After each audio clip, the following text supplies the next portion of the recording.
Okay, let's talk about what we did in class. It says here that the bananas cost 40 cents per pound, and we need to write the rule from that. The word per means to multiply, and the word after per is the independent variable.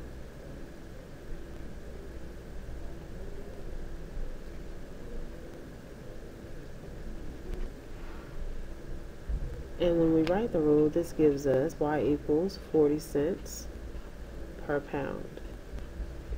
Now, why is this the rule? Per means multiply, so that is 40 cents times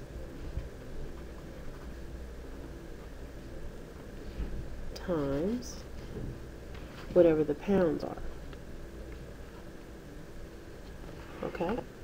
So, knowing that, how do you write 40 cents times pounds? Well, 40 cents times pounds. What do we want pounds to be? Remember, it's independent. Independent means X. So now what do we do with that? Take the multiplication symbol out and just make sure it's sitting next to it. And so now we put a y in front of it, a y in front of it, set it equal to each other, and we're good. Y equals 0.40x. This is the rule. Now to evaluate that rule, let's just say 5. We're going to see what happens when you plug in 5. Well, 5 goes in the x spot, so that is 0.40 times 5. And when you do the math, you should get, I guess I can go ahead and do the old school multiplying. That's 0, that's 20, that's 0, move the decimal twice, and that is $2. So I have two numbers here that I need to pay attention to, the x value and the y value. So x equals 5, y equals 2. Now we need to go in and figure out what that point means. What is the independent variable? Well, we said it earlier. What was it? It was pounds. And if pounds is independent, which letter is that? X. How do I know? You always look for the word after per. Okay? That gives you your x. Now we do the dependent variable. Well, if you remember, the dependent variable from scatter plots, it was y. So if dependent equals y, and in this problem, y gave me $2, what did $2 represent? The total that you're going to have to pay, so the total cost. So now when we look at the 0.52, what does it mean? 5 pounds of bananas will cost $2. Okay, moving on to the next example, or next question. Letter E. Knowing that the pattern, which we talked about today, means slope, is 0.40 cents, and the starting point was, did we have a number after that? No, we didn't, so it's 0. What does y stand for in this problem?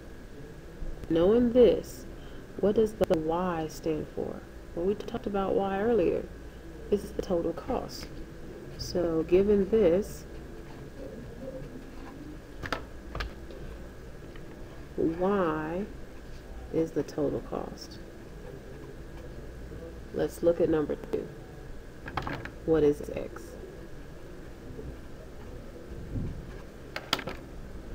X is going to be the independent, yes, but it also represents the pounds. However many pounds you're going to have. Then we go back and look at the pattern. Which number is the pattern and what does it mean? This is the pattern. And what does the pattern stand for in this problem? How much each banana is going to cost. So the cost of each banana. And then last but not least, what is the starting point? Is there an initial fee in this problem? No. So this is the starting point, and there is no initial fee, no starting point. It exists for this problem. Let's try the next one. Write the rule for the resort's total charge. Okay. Well, to rent a condo, a resort charges $50 plus $10 per person. So what would the rule look like? Well, 10 per person means 10 times x, because the word after per is your independent variable. So how will we write this? Y equals box x plus box. Well, it says plus 50. That's your startup fee. That's your initial fee. And 10 per person, 10 per x. That's $10 per person, 10x.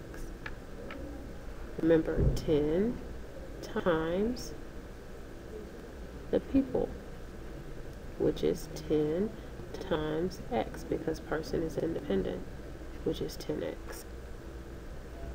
So now we want to evaluate the rule. So to evaluate the rule, we take, let's say you want to take 2 this time, and where does this go? Well, it goes right there next to the 10. So 10 times 2 plus 50. So 20 plus 50.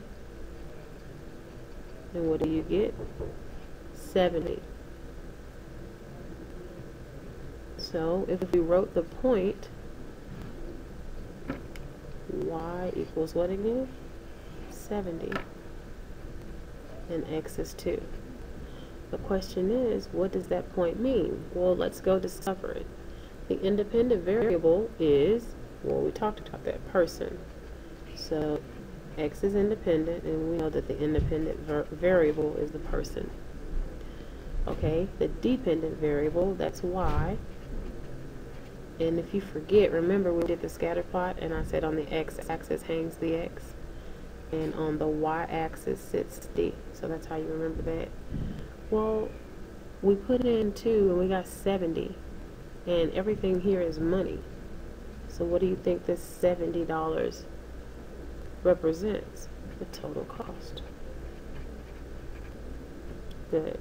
So now let's go ahead and look back at this $10, because this is the rule right here, and adding on the startup fee of $50. So what does y stand for? What does y stand for? Again, it is the total cost. What does x stand for? It is the person or people. What does 10 stand for? And I guess I should have wrote that down here, so let me scratch that out. I'm going too fast. 10x plus 50. So x, it stands for each person, the people. And when we come here, what does the pattern stand for, and which number is the pattern? Well, this is the pattern. And what does it stand for? How much you're going to charge each person. So the charge for each person. And then last but not least, what is the starting point? And the starting point is 50. What does that mean? You have to pay $50 up front. So this is the start up fee, the initial fee, what you have to pay no matter what. You pay this in addition to $10 per person at this resort. And that explains this problem. But we never talked about the point. So what does 270 stand for? 2 stands for how many people. and $70 is the total cost for those two people. Hopefully this will help you get through the rest of this packet.